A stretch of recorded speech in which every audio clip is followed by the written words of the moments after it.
The manhwa opens by laying out the concept of ranking, an invisible system that defines everything. It governs status, stokes ambition, and warps value. Power, intelligence, social ties, even professions. Each is stacked, sorted, ranked. In this world, where everything is placed on a scale, one boy's journey quietly begins. It starts in Tully village. A boy is seen chopping wood. This is Lowe, 16 years old. As he works, a man approaches, telling him to sharpen his blade. Before he can finish, he's suddenly drop-kicked by what appears to be a demon. The demon turns out to be Yuna, also 16. She tells the man to stop treating Lowe like his personal servant. The man grumbles that Lowe always looks spaced out and idle. Yuna counters that Lowe has always been that way since birth, drifting, quiet.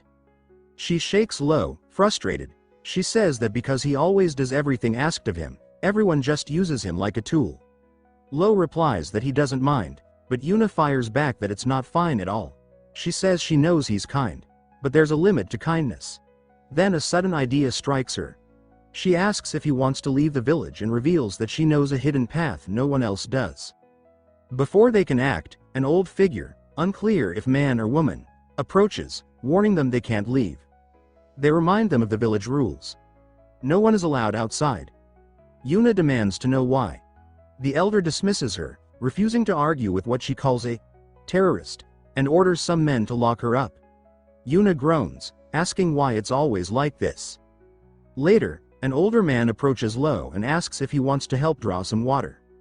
He remarks that Lowe and Yuna are the only two young ones in the village but are complete opposites.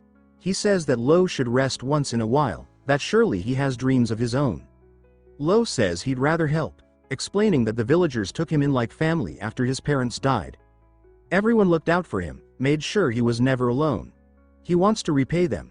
He says he loves this village, and everyone in it.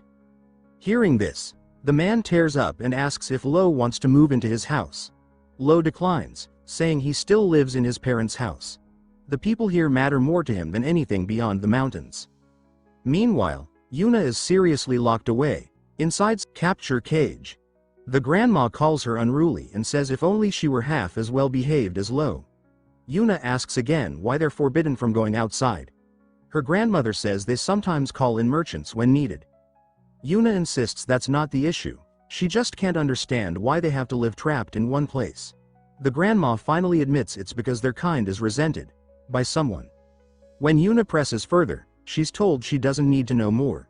In time, the truth will reveal itself. Out by the well, Lowe wipes sweat from his brow, then something hits the back of his head. He turns to find Yuna grinning and signaling him to keep quiet. She tells him to follow her. He asks if she escaped again. She says she's been caught so many times that slipping out has become easy. He says that doesn't seem like something to brag about. She waves it off and tells him to come with her, she has something to show. They reach a hole in the village wall. Lowe warns that if they're caught, they'll be in serious trouble. Yuna says it'll be fine. Just a quick look. There's something she wants him to see. Lowe hesitates, but he can't refuse her. As they walk through the forest, Yuna practically radiates excitement. Then, she stops and points ahead. She says this is it. Lowe steps forward, his eyes lighting up as they take in the view. A vast, open world stretching far beyond anything he's seen. Yuna tells him this is the outside world, and it really is massive. Lowe can't stop smiling. He says it's incredible. Yuna then asks if he knows the rules of the outside. Lowe says he doesn't. She explains, holding up a book she got from a merchant. It says that the world runs on a ranking system. Everything is ranked. Jobs, food, weapons, strength, even ridiculous things like jelking techniques. Nothing is outside the system. Lowe comments that the outside world sounds fascinating. Yuna agrees. She says she wants to become an adventure ranker. She'll explore far-off lands, compete with rivals, and become someone people look up to. Lowe reminds her of the rule. No leaving the village. She shrugs it off, saying she's already made her decision. She asks if he remembers when a bird attacked her when they were kids. She says he stepped in to protect her, and something green burst out of him. Lowe seems confused. She insists it happened, imitating the strange sound it made. She says that even though he usually zones out, when he gets serious, he's stronger than anyone. She says he'll shine outside, and they should travel the world together. Lowe thinks about it. It does sound fun. He thanks her, but says he still doesn't want to leave the village. Yuna calls him stubborn, hitting him lightly on the head. Then she says she'll go on her own if she has to, and he can stay stuck here forever. He tells her to be careful on the way back. He's never seriously thought of leaving before, but now, the ranking system has his attention. He sits there, staring at the horizon, until dusk. As he finally gets up to head back, he notices something. An island floating in the sky, emerging from the clouds. It begins to glow. A bright blue light building around it. Lowe stares, entranced, as the light suddenly focuses into a single beam and fires straight down, toward the village. He braces himself against the shockwave, completely stunned. When he looks again, the island is gone. Vanished. Panic sets in. He runs. He tells himself it's okay, surely the villagers are safe.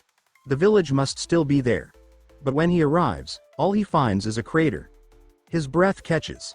His thoughts spiral. He slides down, yelling out, desperate for anyone to answer. He calls for Yuna.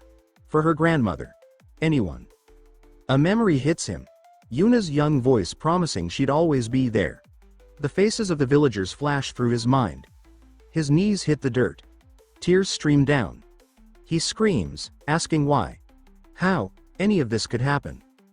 A voice cuts in, saying that once again, all he did was watch. That he was too late.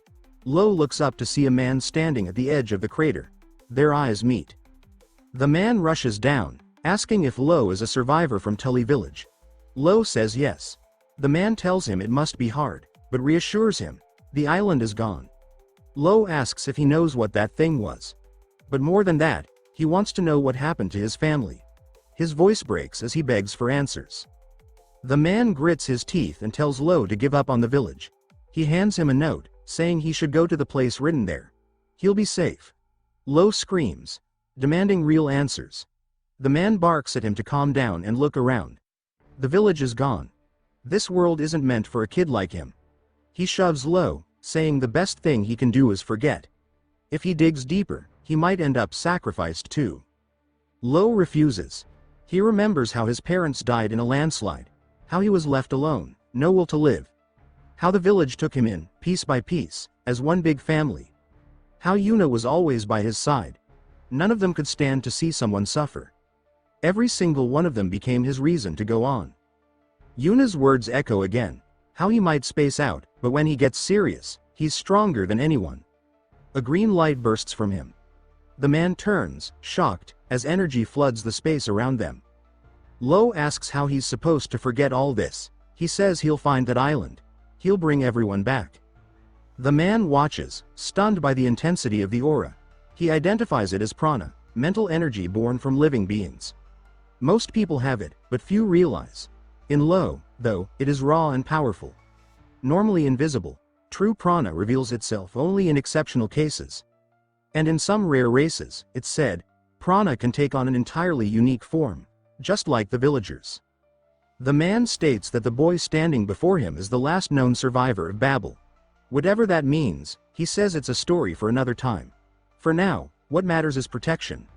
He explains that he meant to shield the boy a little longer, but it seems he'll tear through the shell on his own soon enough. The boy, he says, doesn't yet understand his own strength or what he's capable of. As he finishes, a sword whistles through the air and lands with precision at Lowe's feet. The man tells him that if he truly wants to reach the island, he must pick up the blade. If he can show even a hint of real potential, the man says he'll train him. Lowe doesn't hesitate. With resolve, he grips the sword and pulls it free from the ground. The man warns him that this isn't a spar. He needs to come at him like he's aiming to kill. He releases a surge of prana, the force of it distorting the air around them. The two stand, locked in silence.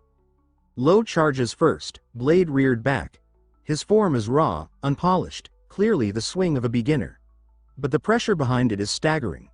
The man notes how the sheer force of Lowe's prana dwarfs his own, and he's shocked to see his own blade beginning to crack under the impact. He mutters that this boy is the real thing. As Lowe lets out a cry, his aura bursts outward, a green torrent erupting from the crater, matching the size of the beam that destroyed his home. Later, after the dust settles, the man tells him the name of that floating ruin, the Island of the Gods. He explains that normally, it hovers over the ocean's vast emptiness. But once in a while, it appears at random, devastating land or lives before vanishing again. He says he's spent years trying to track and stop it, but once more, it slipped through his fingers. According to one theory, those caught in the light aren't killed but taken to the island itself. Lowe asks what would happen if he touched it. The man replies that it's only a theory, and even if Lowe survived, there's no telling what might await him there. Lowe then asks what he should do next. The man lays it out bluntly. There's only one known way. He tells him that he must rank within the top 10 of the adventurer rankings. Lowe recalls hearing of adventurers but admits he doesn't fully understand how their system works. The man explains patiently. Adventurers are professionals who explore and develop uncharted lands. Among all ranking systems, their ranks are the most numerous, and the top 10. Monsters, every one of them. But if Lowe can break into that circle, he'll gain access to the Island of the Gods. Lowe clenches his fist. His eyes harden with purpose. The man warns him again. That island has held the number 1 spot on the danger rankings since the system began. Few who go ever return. But Lowe doesn't waver. He declares that he'll go anyway. The man sees the fire in his eyes. He tells him he'll train him, but only for 1 year. And the only thing he'll teach him is the sword. After that, Lowe's on his own. He'll need to use that foundation to climb the ranks alone. He then introduces himself, Adol, rank 1 in the knight rankings. He is, by the records, humanity's strongest knight. He asks for the boy's name. When Lowe replies, they shake hands. Adol warns him. He will not go easy. After all, Lowe is the first person to ever knock him down with a single blow. The boy's prana had completely overwhelmed him. And so began Lowe's year of hell. His hands and feet blistered. Muscles tore. Bones fractured. Blood spilled daily. The training broke him down and rebuilt him. Every step forward was through pain. And through all of it, Adol never once mentioned the Island of the Gods again, not even in passing. Lowe understood the silence. It was a test. A message. Either he'd find the path himself, or he'd surrender. But Lowe couldn't surrender. He still believed the villagers were alive. He clung to that belief. It was all he had. Yet even belief couldn't quiet the questions clawing at him. Why did the villagers vanish? What is the true nature of the island? And the only way to learn was to climb the ranks, until he could ask the island itself. A year passed. 17 now, Lowe stood again overlooking the same landscape he once saw beside Yuna. Adol asks if he's ready. Lowe replies that he's been ready for a while. With his eyes closed, he remembers Yuna's wild grin and her dream of adventuring together. That dream, he says, he'll carry on, alone, for now. Adol tells him it's time. Lowe nods. He's grown taller, Adol notes. Must be the growth spurt, Lowe says. And now, as the disciple of humanity's strongest knight, Lowe begins his journey toward the Island of the Gods. Far away, the story shifts to the Balder Kingdom. Tully village lies in the kingdom's northwest. But now, we're taken to the royal capital, Trakista, home to the Recognition Bureau. Inside the bureau, a young woman jolts awake at her desk, panicking that she overslept again. As she rushes through the hall, a colleague walks beside her, asking if she spent the night poring over ranking data again. She says she did. What's wrong with that? It's part of her job. Her colleague tells her that as a bureau agent, she should take better care of her health. Unlike office workers, her job requires her to judge the ranks of people across the world. That responsibility comes with high stakes. The Recognition Bureau is a high-level organization dispatched globally to assess the skills of rankers. They don't just record data, they influence destinies. Their role demands exceptional knowledge and mental discipline. Even qualifying to work there requires countless evaluations. Only the chosen make it. The girl sighs, saying that despite all that, she's just a low-ranking staffer. If she wants to do what she really dreams of, she has to climb the ladder. Her colleague asks what that dream is. She answers vaguely, various things. They continue walking, and the first woman explains that to rise in the bureau, she needs to become the exclusive agent of a skilled ranker. Her friend agrees but notes that she doesn't seem to have found anyone who impresses her. She says her standards aren't high, it's just that modern rankers are half-baked. Back in the day, The competition was intense. Now, the top spots barely move. The bureau's role in that system is becoming meaningless. She says rankings only matter when they change. Her friend chuckles, calling her a ranking maniac. She doesn't deny it. She says what the system needs is someone who will blow it wide open. As they enter a crowded room, her friend notes how packed it is. She wonders if it's always like this. Her colleague says no, it's likely due to the Azaban forest recently being added to the danger zone rankings. That's attracted attention. There's buzz around a few promising candidates. One is Al Darkus, a mercenary ranked 753 road. He leads the Red Wolf Mercenary Company, a group respected even by national military standards. Another is Eddie Markman, an archer ranked 402nd. His family has a legacy. His father once ranked 2nd, and his older brother currently holds 7th. Eddie, even at a young age, is already surrounded by rumors. His arrow speed, some say, reaches double digits. But he isn't the only one drawing attention. Among the gathering crowd of hopefuls, a young girl casually points out several others. She notes the presence of a knight, a fisherman, and even someone who looks like a guide. She claims, with a knowing grin, that despite appearances, she's from the Recognition Bureau herself and has a knack for guessing someone's ranking just by looking at them. She explains that the adventurer ranking is especially popular. It opens doors to places others can't reach, like classified zones and danger-designated forests. It's a title many rankers pursue later in their careers because of how flexible and useful it becomes. Just then, a bell rings in the adjacent room, and the girl excuses herself to check it. There, standing quietly, is Lowe. She welcomes him, and he tells her that he was instructed to come here for registration. She confirms it and begins explaining the process. The ranking system, she says, is maintained and operated by their bureau. Their agents are deployed across different regions to evaluate and officially recognize achievements. She emphasizes that initial registration must always happen at an official bureau like this one. Lowe says that he wants to register for the adventurer ranking, which she says is perfect timing. The next trial is about to begin. She asks if he wants to join, and when he agrees, she hands him a form to fill out with his name and details. The fee is 3,000 del. Lowe hands over a bag of coins, and as he completes the paperwork, the girl from earlier reappears and watches. She remarks sarcastically about how surprising it is to still run into country folk who don't know about the Recognition Bureau. She adds that it's been a while since she's had to explain things to someone like that. Lowe moves past them without a word, ignoring their commentary. Now, the real event begins, the adventurer ranking registration exam. The examiner, a woman with glasses, lays out the structure of the test.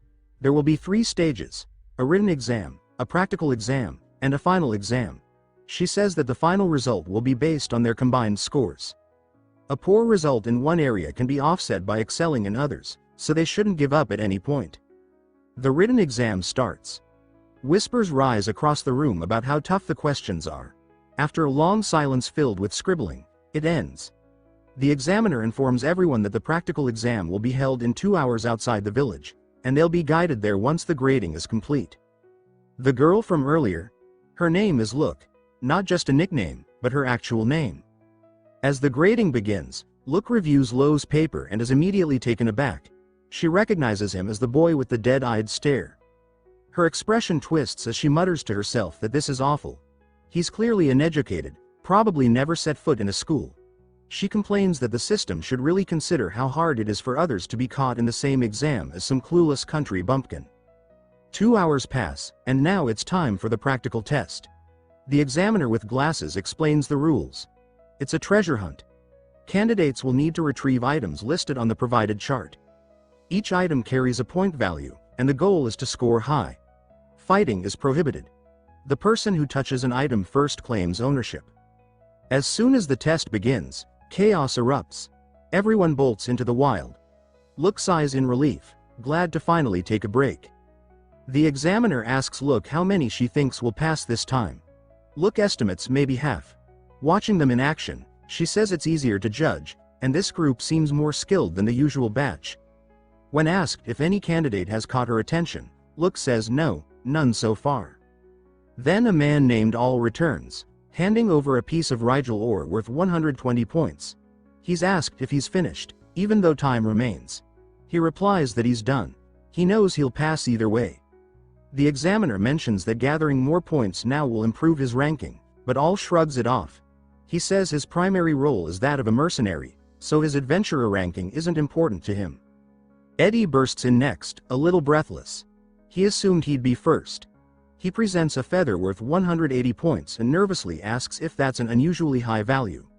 All mocks him, calling him arrogant over something as trivial as a bird feather. Eddie clarifies. It's no ordinary feather. It came from a bird that flies silently at 500 kilometers per hour. Its speed makes it virtually invisible to the human eye. All scoffs, apologizing sarcastically for not recognizing such greatness, and suggests Eddie might be better suited as a clown. The two begin bickering, and Lowe, watching the heated exchange, says this is exactly what she finds entertaining about rankers. Then comes Lowe, walking up silently, dragging something behind him. A sound, heavy and wet, follows every step. Lowe turns, so does everyone else. He drops a massive red grizzly bear at their feet, holding it with one hand like it's nothing. He tells them he doesn't know how to remove its gallbladder, so he brought the whole thing and asks if that counts. The examiner confirms it does. 300 points. Shock ripples through the group. They ask if he really took down a red grizzly alone. Lowe, skeptical, asks how he even identified it correctly when his written test was abysmal. Lowe explains that red grizzlies used to appear near his village. He recognized it on sight. The buzz intensifies. One man starts recounting what he saw. He says he was right there, about to witness the fight, but it ended before he could blink. As Lowe reached for his blade, the bear collapsed, already cut. He never even saw the swing. Lowe listens, stunned. An hour later, the final exam begins in the underground training area. The examiner addresses them again. She says adventurers must fear two things above all else: magical beasts and humans. Their missions lead them to untamed territories where they face more than monsters. Bandits, pirates, and worse await in the shadows. That's why strength is essential. This final test is a mock battle. Examinees will duel one another, not for victory, but to evaluate their skills. She urges them not to stress. Winning or losing doesn't determine the outcome. Eddie notes that if they had explained this earlier, some people might have cheated during the treasure hunt. He suspects they kept this part hidden intentionally. Nearby, a man walks up to All and demands to fight him. He mocks him for only bringing back a rock during the last test and sneers at mercenaries, calling them thugs who talk big and deliver little. Then, without waiting, he lunges, swinging wildly. All remains calm. He draws his blade and slams the hilt into the man's chin, knocking teeth loose and sending him sprawling across the floor. He apologizes afterward, saying he lost his temper. The examiner watches and casually remarks that the attacker was already marked for failure, so she'll pretend she didn't see anything. Eddie begins taunting his opponent, wearing his cocky grin like armor. Meanwhile, Glasses, observing the participants, starts pondering who should face Owl in the upcoming match. None of the remaining contestants seem like a fitting match. But Lowe steps in with a bold suggestion. She asks if she can be the one to choose. Glasses shrugs and agrees. After a string of unremarkable duels between nameless hopefuls, it's time for match 8. This time, the format is different. It's a 2-on-1. Eddie and Owl will team up to face a single opponent. Lowe. The crowd murmurs in confusion. Why allow two high rankers to gang up on one person? Lowe addresses that directly, stating that the two will work together as a team to fight Lowe. Owl questions if they're being serious. Eddie, clearly offended by the idea that this would be overkill, says he's tired of people underestimating him. Glasses raises her eyebrows, unsure if this is really fair, but Lowe insists. She says that if her instincts are right, and her eyes don't deceive her, then Lowe is no ordinary opponent. As she says this, her eyes glint with anticipation. She describes him as an absolute monster. Across the arena, the three lock eyes in a standoff that feels more like a title match than an entrance exam. Glasses feels uneasy. Lowe, on the other hand, looks thrilled. Lowe reaches for his blade. Owl has already unsheathed his, ready for combat, and Eddie knocks an arrow, lining up the shot. These aren't just any rankers. Owl is the famed leader of the Red Wolf Mercenary Company. Just last year, his team took down the Kimura Mafia, which held the 62nd spot in the criminal organization rankings. Owl himself reportedly defeated 7 executives, including the boss, alone. Eddie, meanwhile, is no stranger to pedigree. A prodigy from the prestigious Markman family, he received elite training from his father, once ranked 2nd. He was officially registered in the archer ranking at the age of 5. His name alone commands respect among archers. But the boy they're about to face, he's just a stranger to them, a nobody, a rural oddity. But we, the audience, know better. Glasses gives the signal. Eddie releases the first arrow. It cuts through the air toward Lowe, who shifts slightly, dodging it with ease. He surges forward. Owl meets him in the center of the arena. Their swords clash in a blaze of sparks, steel meeting steel with ferocity. The two of them begin weaving around the arena, matching blow for blow. The speed is beyond what most of the spectators can follow. Some ask each other if they can even see what's happening, but most can only hear the thunderous echoes of metal on metal. Lowe sees an opening and swings upward, knocking Owl off balance and sending him stumbling back. Before Owl can recover, Lowe moves in for a follow-up strike. But Eddie isn't far behind. He fires a rapid barrage of 3 arrows. Without hesitation, Lowe slices through the first arrow, deflects the second with his blade, and redirects the third, which embeds itself in the wall just inches from a stunned spectator. The 3 reset. Owl comments that Lowe might be a high-ranking knight. He admits he's never seen someone fight like this. Lowe asks them which rankings they belong to. Eddie answers that he's ranked 402nd in archer.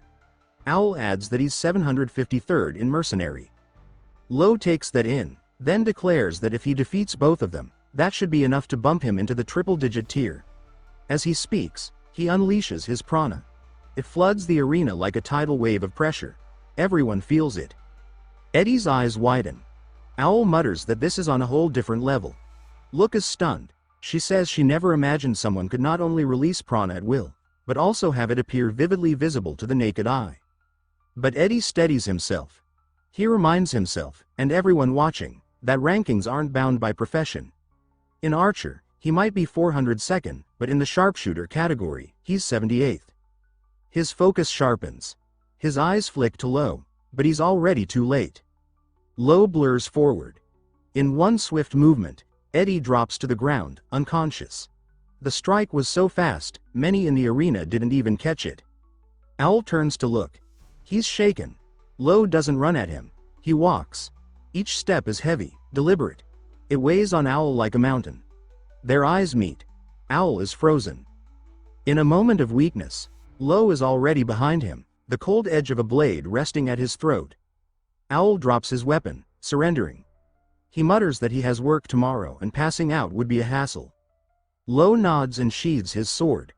Owl takes a shaky breath and whispers that Lowe is a monster. He can't even begin to guess who this guy is. The crowd erupts. Murmurs spread through the room. They can't believe it. Lowe just took down 2 ranked fighters like it was nothing. Glasses calls an end to the match, and Look immediately bolts out of the room. Glasses asks where she's off to, but Look doesn't answer. She races into a secure area, a monitoring room filled with terminals and records. She pulls up Lowe's information. His full name appears. Lowe Tully. No criminal record. No affiliations. No organizational ties. She's stunned. With those abilities, he should have a file as long as her arm, but there's nothing. She deduces he must have lived somewhere remote, hidden away from the systems that would normally flag such talent. She mutters that this is an unbelievable find, a total jackpot. Without wasting another second, she dashes out of the room, shouting Lowe's name. She wants to be his exclusive recognition agent.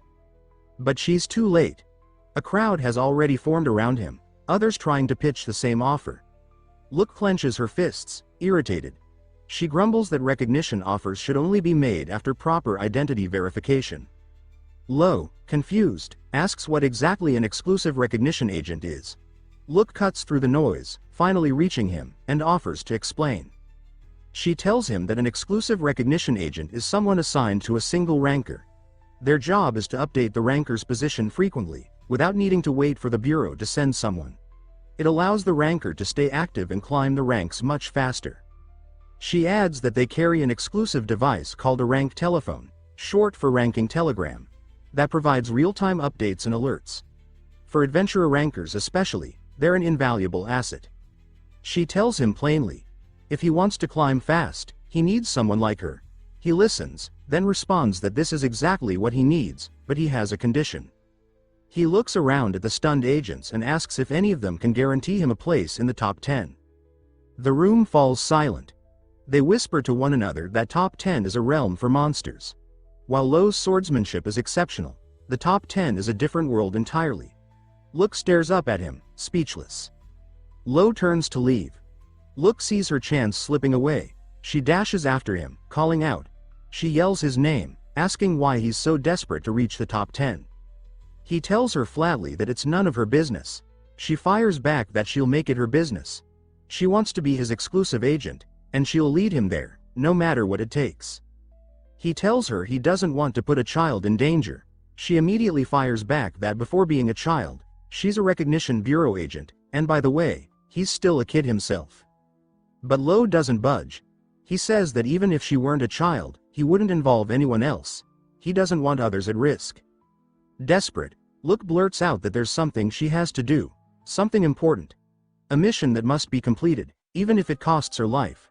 And to do that, she says, she needs to team up with him.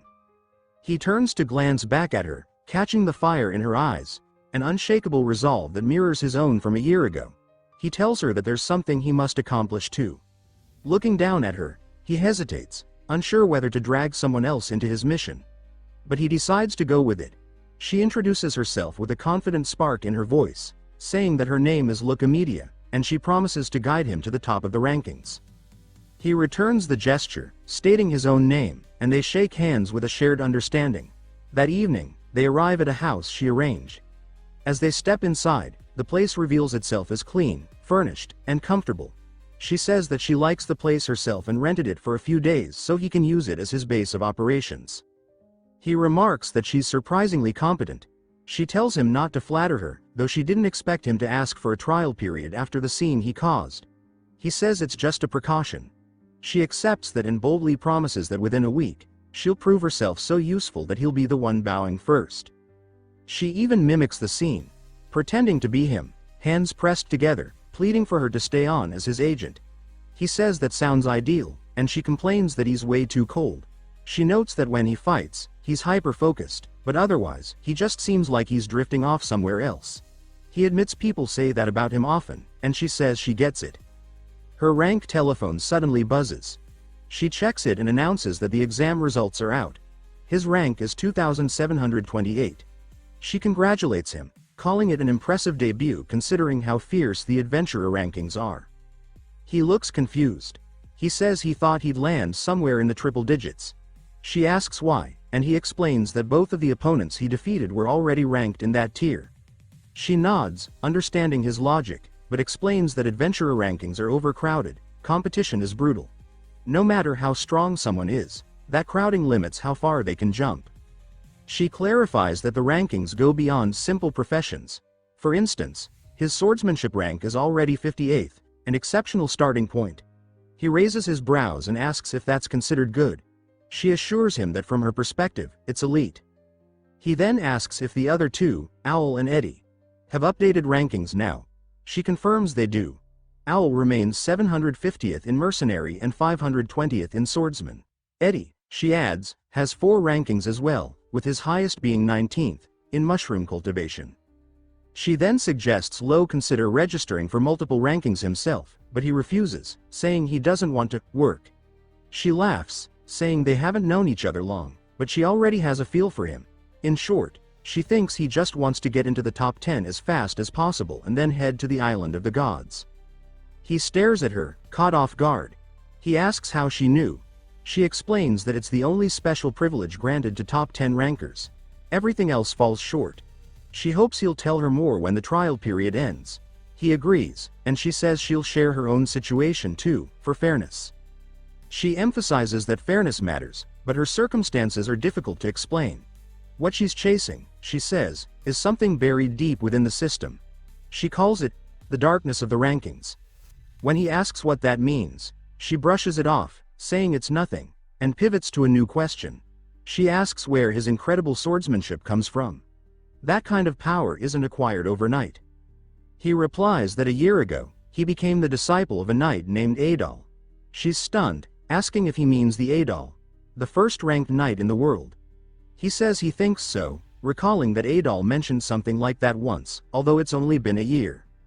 She exclaims that even so, it's huge news. Adol is notorious for rejecting countless applicants. If rejections had a ranking, he'd be first. Many believed he would pass down his title to the next generation's top knight. Because of that, knights across the world have been fiercely pushing to climb the ranks, hoping to be noticed. But she never imagined Lowe would be the one chosen. She says if other knights heard about this, they'd probably pass out. He asks if Adol is truly that remarkable, and she nods. He's not just number one in name, but the strongest knight in the world. He says that he defeated Adol in combat, and she immediately dismisses it, assuming he's lost in thought again. She asks what kind of upbringing he had to make a statement like that. Then something clicks. She notices his surname. Tully. It's a newly registered name. She wonders aloud if it's an alias. A flashback follows. Adol had asked him what his surname was. Lowe, puzzled, said he didn't have one. Adol told him that maybe it was a cultural difference, but if he wanted to reach the island of the gods, he'd need to call himself Tully. It carried risk, but if it worked, it might bring the answers to him sooner. Back in the present, he tells Look it isn't an alias. It's the name of the family he cherished. She can hear the sincerity in his voice. She nods, saying she's glad he told her. For now, she says, they should get some rest. That concludes her duties for the day. As she removes her agent cap, Lowe stares. He's surprised.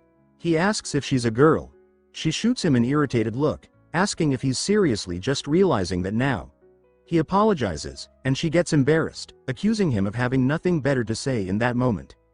Sometime later, she's curled up in a reading nook with a newspaper. Lowe comes down the stairs. She greets him, saying he's up early. He mumbles something about drawing water. She asks what that even means, and he brushes it off, offering a casual, good morning. She says it's time to get breakfast. Today marks their first step on a long journey. They'll need a proper strategy session to figure out how to break into the top 10 adventurer rankings. She explains that raising his ranking requires achieving results in actual adventuring. Land development and exploration are the basics, and he can do them freely, but she recommends taking on quests. Quests often involve things like gathering rare materials or conducting investigations, and they come with rewards. They're ideal for someone starting out. She adds that quests can be obtained from the bureau or, depending on the country, through guilds. But since she's around, he can just use her rank telephone. He looks impressed, saying that thing is seriously convenient. She tells him that if he officially makes her his exclusive recognition agent, he'll get unrestricted access to it. He says he'll think about it. Then he asks if there are any quests that can boost his ranking quickly. She replies that high difficulty quests are the fastest way. The bureau even assigns rough estimates of how much a quest will affect ranking. He says that in that case, he wants the hardest one. She pulls it up on her device. The current top-ranked quest is to retrieve the hidden treasure buried within the Lowe underwater temple. It carries a danger ranking of 7. She immediately says it's impossible for him at this stage, but he stares back, calm and unwavering, and tells her that she won't know that unless he tries. She tells him that even if he doesn't realize it, she does. As his recognition agent, it's her job to judge what he's capable of, and this isn't something he's ready for. The Lowe underwater temple is too dangerous, she says. It'll kill him before he even makes it out with a rank increase. But Lowe meets her words with cold defiance. He says he doesn't care about the risk. He wants to try.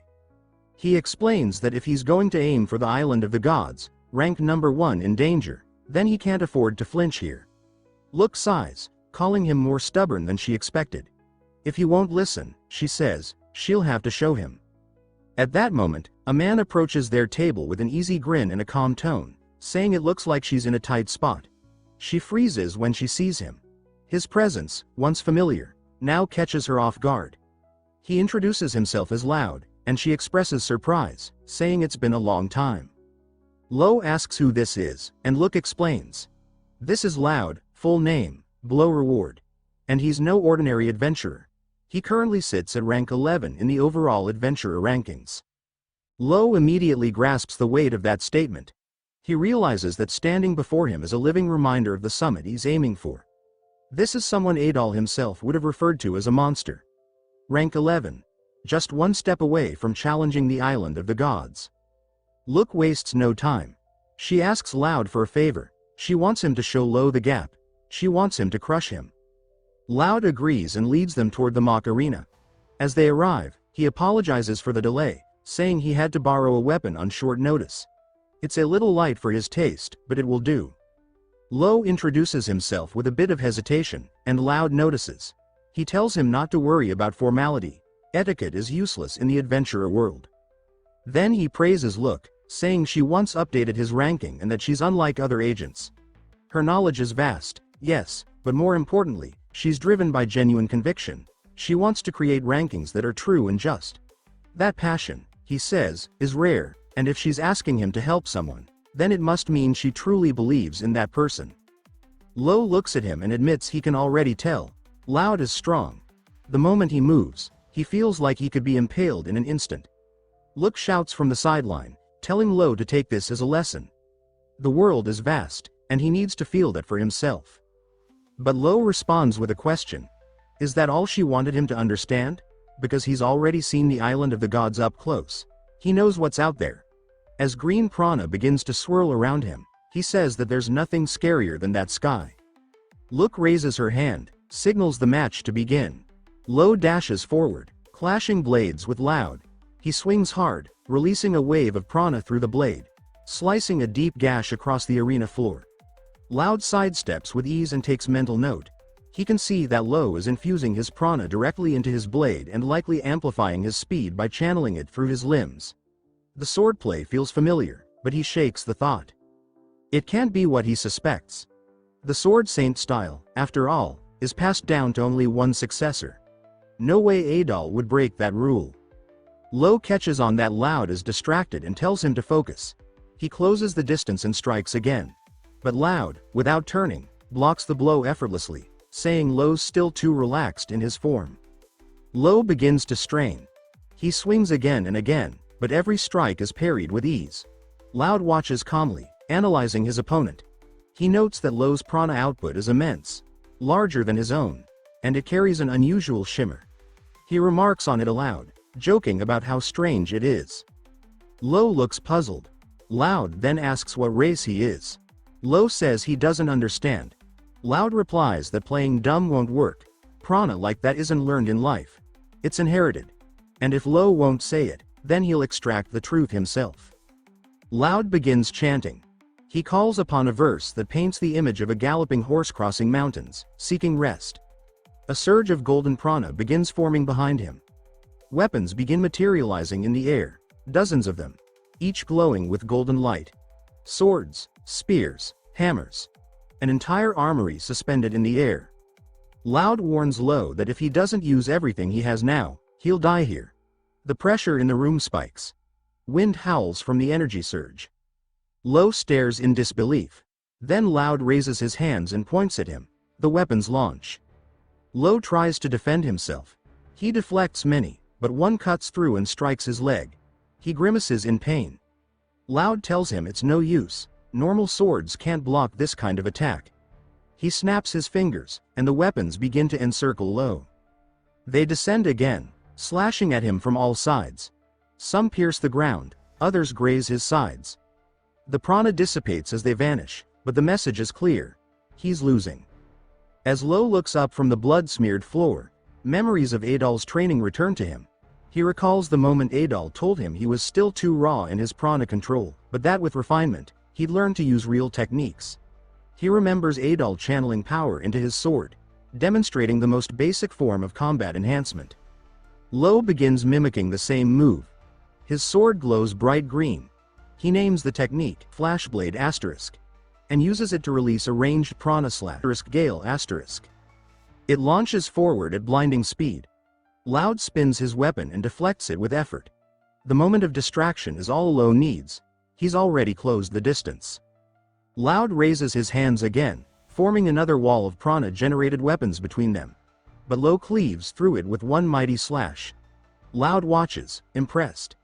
He notes that the speed was nearly invisible to the eye. Still, he's not done. He plants his feet, channels all his force, and hurls his weapon at Lowe like a missile. The impact sends Lowe sliding backward across the arena. His blade is torn from his hands, and he crashes to the floor. Then, Lowe raises his arms once again. This time, the number of weapons summoned is nearly triple. The room darkens under the sheer density of golden steel above. Lowe stares, speechless. Even Lowe looks stunned. Lowe tells him never to underestimate the adventurer rankings. Then, with a final command, the weapons rain down. Lowe can only brace.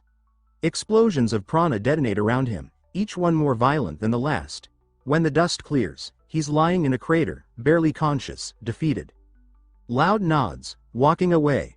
The match is over. He turns to look and asks if she's satisfied. She replies that she is. She believes Lowe understands now.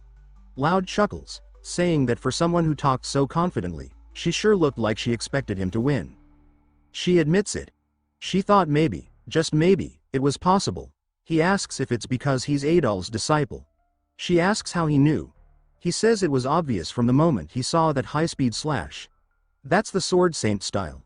It's the most powerful sword technique, passed down to only one person each generation. An inheritance revered by knight rankers for centuries. But for an adventurer to hold it, to knights, that's sacrilege. Lowe begins to panic. She mutters that she'll have to make sure Lowe never crosses paths with other knight rankers. Lowe responds calmly, saying that keeping Lowe's background hidden would be wise, for his own safety. In the worst-case scenario, he adds, Lowe could be killed. If he operated as a knight ranker instead of an adventurer, Lowe says, things might unfold more smoothly, but Lowe immediately dismisses the idea. She says that approach is impossible. Even if he uses the sword saint style, even if the knight world would welcome it, she still believes in him not because of his technique, but because of something more fundamental. He said he struck Adol, and she believed him. Lowe raises an eyebrow, asking if she's serious. That kind of hit, he says, is impossible at Lowe's current skill level. Lowe admits she had the same thought, but insists that Lowe doesn't seem like the kind of person who lies. Maybe there were unusual circumstances. She says that while his use of the sword saint style was shocking, it's his prana that caught her attention. That shimmering energy, Lowe has seen it before. He walks toward his discarded weapon, mulling over Lowe's potential. He says that if Lowe had used incantations during their match, the outcome might have been different. He could have lost. Elsewhere, Lowe drifts in unconsciousness, wrapped in a dream from his childhood. His mother hums softly while preparing food. The warmth of her presence fills the memory. She leans down over his bed, raising her hand to touch him gently. Then the door creaks open, and the village grandma barges in, clearly upset. She scolds his mother, demanding to know why she's humming that poem. She calls her foolish and says that verse is the reason they're trapped in the village, forbidden to ever leave. She warns her never to let those words pass her lips again. Lowe's mother looks fearful but apologizes, kisses his hand, and whispers that she's sorry. She stretches her hand forward. Lowe slowly wakes. He finds himself in bed, bandaged, groggy. Lowe is there. She notices his movement and asks if he's awake. She explains that they're in the Recognition Bureau infirmary and that he's been asleep all day. Lowe, surprised, asks if she means a full day. She nods, confirming it. She says he slept like a switch was flipped, and according to the doctor, it was from mental fatigue. She suspects he's pushing himself too hard. She doesn't know what weight he's carrying, but warns that rushing will only break him. He thinks back to Lowe's final assault, to the overwhelming power, and admits she might be right.